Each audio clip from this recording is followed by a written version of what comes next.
રાધા કૃષ્ણ ભગવાનનો પ્રેમ અખંડ છે. બસ એટલું નિવેદન જરૂર કરું કે રાધા અને કૃષ્ણ એ પતિ પત્ની નથી. રાધા કૃષ્ણ પ્રિયતમ અને પ્રિયતમા નથી. રાધા અને કૃષ્ણ ભક્ત અને ભગવાન. રાધા અને કૃષ્ણની લીલા છે એ કેવળ 11 વર્ષની લીલા છે. 11 વર્ષ સુધી રાધા કૃષ્ણ સાથે હતા. યાદ રાખજો, 11 વર્ષના બાળકના મનમાં કોઈ પણ વિકારી ભાવ ના આવે, વૈકારિક ભાવ ના હોય. આ તો પ્રેમનો ભાવ છે. જેમાં આપણને આપણા બાળકો પ્રત્યે પ્રેમ થાય, આપણી આજુબાજુના નાના બાળક પ્રત્યે આપણને પ્રેમ થાય, એમ રાધાને કૃષ્ણ બાળક પ્રત્યે પ્રેમ થયો છે. અને રાધાનો જન્મ તો ભક્તિ માર્ગની સ્થાપના કરવા માટે. ભક્તિ માર્ગની સ્થાપના કરી ભક્તિ કેવી રીતે કરવી, નિરંતર ધારારૂપે ભક્તિ કરવી, નિરંતર ભક્તિ કરવી, ભગવાનના સુખનો વિચાર કરવો, આપણા સુખનો નહીં. સેવા કરવા બેઠા ભગવાનને શું ભાવે, ભગવાનને શું ગમે. આપણને પીઝા ભાવતા હોય તો ભગવાનને પીઝા ન ખવડાવાય. બોલો જય શ્રી કૃષ્ણ. ભગવાનના ભાવનો વિચાર કરવો. આપણે આપણી દૃષ્ટિથી નહીં, આપણી દૃષ્ટિ લૌકિક દૃષ્ટિ કહેવાય અને ભગવાનની દૃષ્ટિ અલૌકિક દૃષ્ટિ કહેવાય. જે વસ્તુમાં લૌકિક ભાવ આવે એ ભાવ ભગવાનમાં ક્યારે ન રહે. ભગવાનને ટોપી ન પહેરાવાય. બોલો જય શ્રી કૃષ્ણ. ભગવાનને પેન્ટ શર્ટ ન પહેરાવાય. આ બધું લૌકિક છે, અલગ. આપણો ભાવ અને ભગવાનનો ભાવ અલગ છે.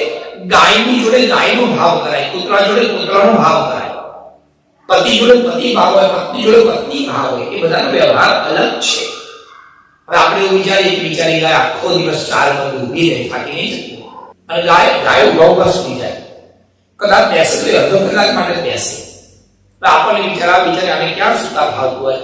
આપણે સરસ બેડ બનાવીએ, આજુબાજુમાં તકિયા હોય, ગાયને ત્યાં સુવાડી હતી. અને ગાયને બેડ પર ઊંઘ ના આવે, એને ઘાસમાં જ ઊંઘ આવે. આપણને વિચાર આવે કે કૂતરાને ગાયને સરસ કેરીનો રસ અને રોટિયામાં સરસ ખોળિયા કરી ખવડાવી.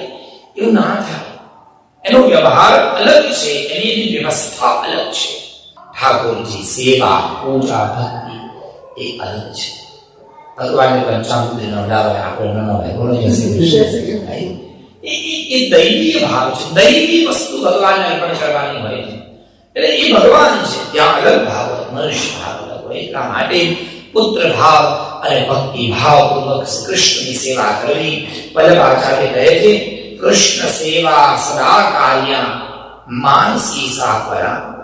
કૃષ્ણની સેવા નિત્ય કરવી છે. 3 પ્રકારની સેવા બનાવી બતાવી. સૌથી પહેલી વિદ્યા સેવા, ધન દ્વારા ભગવાનની સેવા કરવી. ભગવાને આપણને પૈસો આપ્યો હોય તો ઠાકોરજીની સેવામાં થોડો પૈસો લગાડવો, સત્કાર્યમાં લગાડવો. પૈસાની સેવા ના કરવી હોય તો તનુજા સેવા, તનથી સેવા કરવી. મંદિરમાં જવું, આપણા પરેની સેવા કરવી, તન દ્વારા સેવા કરવી. અને જો તનથી પણ સેવા ન થાય તો ત્રીજી સેવા બતાવી, માનસી સેવા. મન દ્વારા સેવા કરી. તન, મન અને ધન દ્વારા સેવા કરે એને તનુજા, વિદ્યા અને માનસી સેવા કહેવામાં આવે. કૃષ્ણ સેવા સદા કાર્ય માનસી સા પરા. રાધાજી ને ભગવાને વરદાન આપ્યું કે સદાય માટે તમે મારી સાથે વિરાજમાન થશો અને આપણો સંબંધ એ ભક્ત અને ભગવાનનો સંબંધ કહેવાશે. આટલું કીધું. રાધાજી જમીન પર બેઠા, 2 હાથ પ્રભુના ચરણોમાં મૂક્યા, બીજું માથું ભગવાનના ચરણમાં પધરાવ્યું. અને જેમ ગરમીમાં બરફ ઓગળી જાય એવી જ રીતે એક જ ક્ષણમાં રાધાજીનું શરીર પાણીની જેમ ભગવાનના ચરણોમાં પીગળી ગયું. રાધાજીનું ઉત્તમ શરીર સમર્પણ થયું. આપણું ભગવાનના ચરણોમાં શરીર ઓગળી ગયું. રાધા ખબર એટલામાં કેટલા બધા ગોપીઓ જે ગોકુળથી આવેલા બધી જ ગોપીઓ આવી ભગવાનની આજુબાજુમાં વિખરાઈ ગયા. અને બધી ગોપીઓએ કરીને આને વર્ષો પછી જોયું. બધા ગોપીઓ, બધી જ ગોપીઓ જાંગનાઓ કૃષ્ણ ભગવાનને ભેટી પડ્યા. ખૂબ રડ્યા. રડતા કૃષ્ણ ભગવાનની છાતી પર ચંદન લગાડેલું હતું. બેટાને આંખના આંસુ કૃષ્ણની છાતી પર પડ્યા. અને એ છાતી પર પડેલા ગોપિકાઓના આંસુ અને પ્રેમના કારણે ભગવાનની છાતી પરનું ચંદન વહેવા લાગ્યું, જમીન પર પડી. અને એ જગ્યાએ જે ગોપી મળવા આવે ભગવાનને ભેટે એ ગોપી પાણીની જેમ પીગળી જાય અને ત્યાં ચંદન ભેગી ભળી જાય. જે જગ્યાએ ગોપીના શરીરનું પાણી થયું અને ભગવાનના મસ્તકનું ચંદન પડ્યું એ જગ્યાને ગોપી તળાવ કહેવામાં આવે અને એ માટીને ગોપી ચંદન કહેવામાં આવે. આજે પણ દ્વારકા જાઓ તો દ્વારકાની બાજુમાં એક જગ્યા છે ત્યાં ગોપી તળાવ છે. એ જગ્યાએ રાધાજી, યશોદાજી અને બધી જ ગોપીઓના અંતિમ સમય લીધા. આજે પણ એ તળાવ છે. આજે પણ ત્યાં યશોદાજીની એક નાની દેવી છે.